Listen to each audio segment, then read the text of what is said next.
Hello dear students, this is my seventh part of the video of first chapter, class 10th history, chapter number 1, the rise of nationalism in Europe, and the topic is hunger, hardship and popular revolt. तो till now whatever we have read, अभी तक हमने जो भी पढ़ा कि whenever any epidemic or endemic used to cause in any country, किसी भी देश में कभी कोई भी महामारी फैलती है या अकाल पड़ जाता है, तो there are many things which we have to recognize, जिसे कि हमें पहचान करनी पड़ती है. एंड इन दैट सीरीज क्या होता है कि जब कोई भी महामारी फैलती है, as we have seen in the case of corona also, जैसा कि हमने कोरोना की स्थिति में भी देखा है कि जब ये महामारी फैली तो कई जगह पे बहुत सारी चीज़ें का प्रॉब्लम्स का सामना करना पड़ा, और इन प्रॉब्लम्स की वजह से we have seen that the price of the items increase, जो चीज़ों के रेट्स थे वो काफ़ी बढ़ गए थे, कितनी चीज़ों की कमी होने लगी थी, सामान आने में जाने में कठिनाइयाँ होने लगी थी. Whole the things were stopped by the government of India और अदर कंट्रीज़. भारत के देशों में और अन्य देशों में भी कई चीज़ों को रोक दिया गया था. तो in this way the problems started creating. तो इस तरह से समस्याएं बढ़ने लगी and the position came to up to this place. इस परिस्थिति में समय आ गया था कि लोगों को कमाने खाने के लिए भी दिक्कतों का सामना करना पड़ा था, बेरोजगारी बढ़ने लगी थी. तो इसी तरह से द राइज ऑफ नेशनलिज्म, या कोई भी युद्ध होता है तो उसमें भी हमें बहुत सारी कठिनाइयों का सामना करना पड़ता है. We have to face many problem. In this topic also we will study about this. The rise of nationalism was awared in among the people. तो जो नेशनलिज्म की भावना थी वो लोगों के अंदर बढ़ तो गई थी, लोगों ने चीज़ों को पहचानना भी शुरू कर दिया था. They also started to taking part in the social activities. सामाजिक क्रियाओं में भी लोगों ने भाग लेना शुरू कर दिया था. तो now this is the topic hunger, hardship and the popular revolt. यानी ये है भूख, हार्डशिप माने कठिन परिश्रम हुआ, और पॉपुलर रिवोल्ट यानी कहीं पे संघर्ष भी बहुत सारे हुए. And first topic is the 1830s were years of great economic hardship in Europe. यानी 1830 का जो साल था, जो 1830 से जो समय शुरू हुआ, उसमें यूरोप के अंदर जो प्रॉब्लम्स क्रिएट हुई दैट वर इकोनॉमिक स्टेटस, यानी वहाँ की जो अर्थव्यवस्था थी दैट वाज डिस्टर्ब, वो पूरी हिल चुकी थी. The first half of 19th century saw an enormous increase in population. 19th century का जो फर्स्ट पार्ट था, यानी जो शुरुआती दौर था, उसमें क्या हुआ कि बहुत सारा इंक्रीजमेंट हुआ, बहुत बड़ी तादाद में बढ़ोतरी हुई. किसके अंदर? पॉपुलेशन के अंदर, यानी जनसंख्या बढ़ गई ऑल ओवर यूरोप, पूरी यूरोप के अंदर. जिसकी वजह से क्या हुआ, जब जनसंख्या बढ़ गई तो there was an increasement in employment, बेरोजगारी बढ़ गई. तो जब लोगों में ज़्यादा जनसंख्या हो जाएगी किसी भी देश की, तो ये स्वाभाविक सी बात है कि बेरोजगारी बढ़ जाएगी, और जब बेरोजगारी बढ़ेगी तो उसमें many problems use to be created, बहुत सारी समस्याएं खड़ी हो जाएंगी. उसमें फूड की भी प्रॉब्लम्स है, एम्प्लॉयमेंट की समस्याएं हो जाती हैं. तो देखा जाए तो इस तरह से बहुत सारी समस्याएं जन्म लेने लगती हैं, ग्रोथ करने लगती हैं. Population from rural areas migrated to cities to live in over crowded slum. जब जनसंख्या बढ़ने लगती है, as we have seen in the corona virus also status, हमने इसमें इस महामारी में भी देखा था कि लोग जो है घरों से निकलना बंद हो गए थे. जो जहाँ पे था वहीं पे रुक गया था. शहर के लोग अपने गांव में जाकर रहने लगे क्योंकि there were food problem also and the employment problems also started. लोगों के अंदर जो रोजगार पाने की जो समस्याएं थी वो भी बढ़ गई थी. लोग पैदल चल के जो अपने घर पे जाने लगे थे, तो इस तरह से समस्याएं बढ़ने लगी थी. तो जब समस्याएं बढ़ने लगती हैं, जनसंख्या बढ़ने लगती है, तो लोगों को कहीं ना कहीं एक नया जो है प्लेस ढूंढना पड़ता है रहने के लिए. जब पॉपुलेशन बढ़ेगी तो लोग रहेंगे कहाँ पे. तो उस समय 1830s में क्या हुआ, जब यूरोप में जनसंख्या बढ़ने लगी तो जो जनसंख्या थी रूरल एरियाज की, वो माइग्रेट होकर सिटीज़ की ओर जाने लगी, यानी लोग शहर में जाकर के बसने लगे. और जब शहर में बसने लगे, कहाँ पे बसे शहर में? जहाँ पे कि बस्ती गरीब लोग रहते थे, झुग्गी झोपड़ियों में रहने लगे। बस्तियों में जो लोग थे वो जो है वहाँ की जो घर होते थे वो ओवर क्राउडेड होते थे, ज़रूरत से ज़्यादा। जहाँ पे मतलब सपोज करिए जहाँ पे 1 लोग रहते थे वहाँ पे 10 लोग, एक घर में 10 लोग रहने लगे। तो इस तरह से ये समस्याएं बढ़ने लगी। Small producers in town were facing stiff competition every day from imports of cheap machine made goods from England. अब जो स्मॉल प्रोड्यूसर्स थे यानी छोटे विक्रेता थे, छोटे उत्पादक करता थे, उन कहाँ पे कस्बों के अंदर वर फेसिंग, ये लोग किस चीज़ का सामना कर पड़ रहे थे? कठिन प्रतियोगिता का सामना कर रहे थे। कैसे इस प्रतियोगिता का सामना कर रहे थे? जो सामान होता था दूसरे देशों से आता था वो कैसे आता था? सस्ता रहता था। तो जब बाहर से सामान सस्ता आने लगा तो लोगों ने अपनी कंट्री के अंदर सामान को खरीदना बंद कर दिया। So that was the main problem as we will study in the next chapter, that is the age of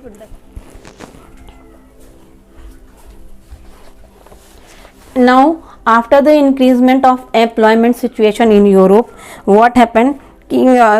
The continent people were facing the problems of stiff competition also, यानी प्रतियोगिता का भी सामना कर रहे थे।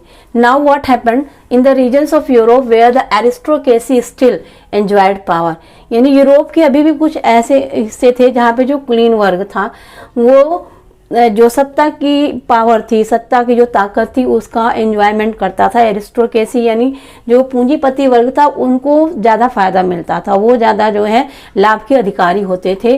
Peasant struggle under the burden of federal dues, लेकिन जो ग्रामीण होते थे उनका क्या होता था? वो हमेशा से किसी न किसी उच्च जातीय वर्ग के नीचे दबे रहते थे, यानी उनके जो कानूनी व्यवस्था के अंतर्गत जो नियम लागू होते थे उनमें जो कर्ज व्यवस्थाएं होती थी उनके नीचे भी ये लोग दबे रहते थे, जिसके कारण जो जिम्मेदारियां होती थी गरीबों की वो ज़्यादा होती थी। अपने परिवार को पालना है, पोसना है, उनके लिए खाने पीने का इंतजाम करना है। So these are the responsibility under which they use to feel burden, इस बोझ के अंदर जो है वो हमेशा दबे रहते थे। After that what happened? The rise of food prices और a year of bad harvest led to widespread pauperism in town and country. अब when the population use to increase, अब तो जब कैसे फिर जो है सारी व्यवस्थाओं को सुचारू रूप से चलाया जाए, तो what government use to do? They use to increase the prices of the items, सामान की कीमतें बढ़ा देती थी, जमीन के दाम बढ़ जाते थे। Everything use to be too much expensive, बहुत ज़्यादा वो एक्सपेंसिव हो जाती थी। तो खाने पीने की जब चीज़ बढ़ गई और जो फसल होती थी वो ख़राब हो जाती थी, उसके ख़राब होने के कारण जो है शहरों और कस्बों में लोग जो है काफ़ी परेशान हो जाते थे। दे यूज टू फील द मतलब टू मच पावर्टी वो यूज टू स्प्रेड। इन सब के कारण जब फसल खराब हो जाए या आपका जो है खाने पीने की चीज़ों में जो वृद्धि थी वो हो जाती थी, तो उसके कारण जो है पूरी व्यवस्था खराब हो जाती थी, पावर्टी बढ़ जाती थी, लोगों को रोजगार नहीं मिलता था, खाने पीने का सामान नहीं मिल पाता था। तो after the 1830s then the year of 1848 आया। 1830 के बाद 1848 का समय एक ऐसा था जो जिसमें कि फूड शॉर्टेजेस हुई, यानी खाद्य सामग्री में कमी हो गई, अनएम्प्लॉयमेंट बढ़ गया, बेरोजगारी बढ़ गई बड़े पैमाने पर, जिसकी वजह से brought the people of Paris on the road, जो पेरिस के लोग थे वो सड़कों पर आ गए थे।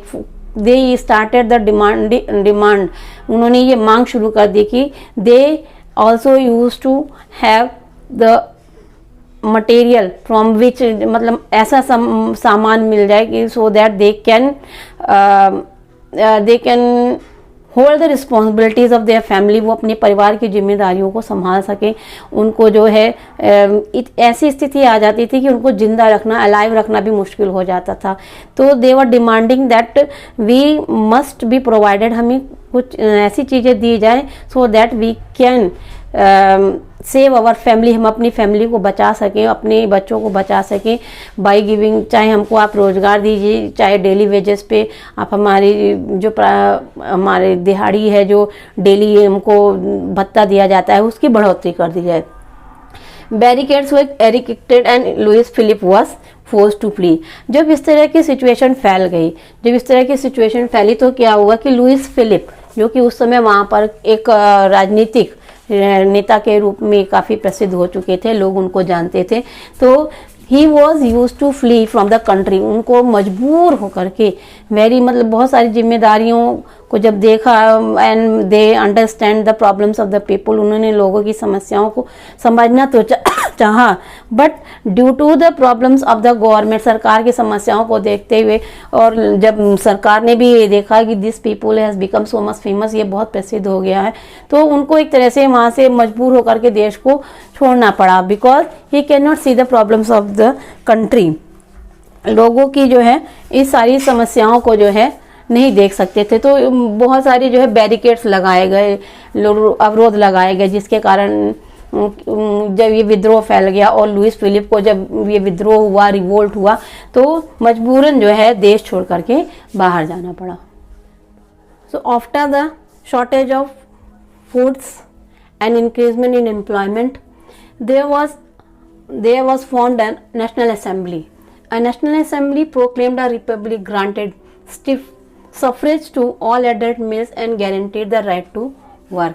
एक गणतंत्र की घोषणा करते समय ये घोषणा की गई कि जो 21 वर्ष से ऊपर के जितने भी पुरुष हैं उनको जो है वोटिंग का अधिकार दिया जाएगा, एंड राइट टू वर्क, और उनको जो है एक विश्वस्त कर दिया जाएगा, एक गारंटी दी जाएगी, उसकी एक श्योरिटी थी कि they were given work to do, उनको काम दिया जाएगा ताकि उनकी so that they can earn the money.